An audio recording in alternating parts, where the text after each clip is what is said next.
Hi everybody, today I'm going to do an example of using the normal distribution in Minitab.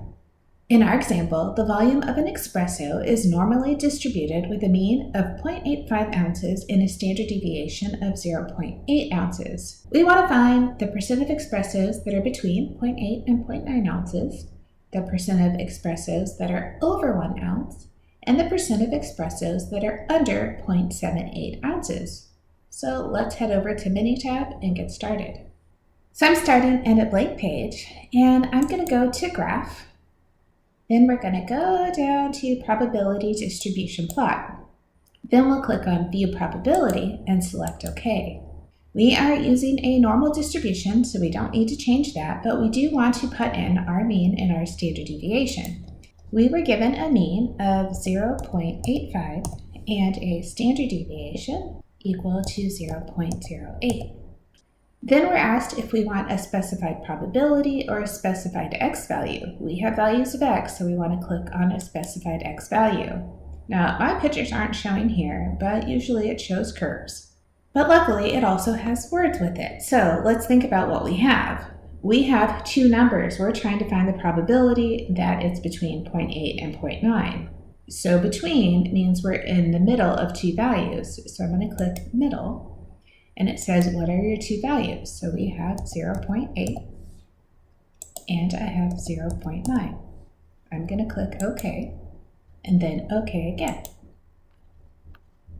Minitab produces the normal distribution that has a mean of 0.85 with a standard deviation of 0.08, and you can see it gives me the area between 0.8 and 0.9. When we scroll to the top, we can see our probability is 0.4680.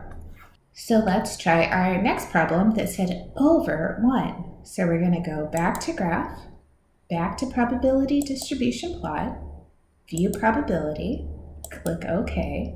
It saved our values, so it's still a normal curve. We have our mean and our standard deviation. Let's click options. We can still see that it's marked to give a specified x value, which is exactly what we want, but this time we want over 1 ounce. Over is to the right, so I'm going to click right.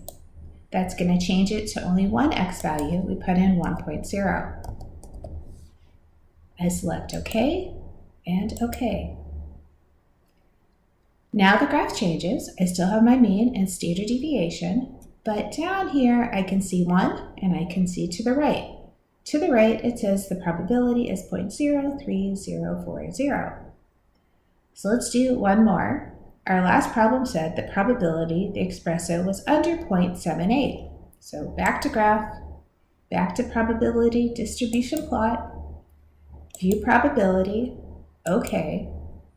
Keep our mean and standard deviation, click options. Less than is left because it's less, so we pick left tail.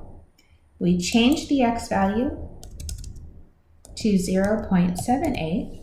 We select OK, OK.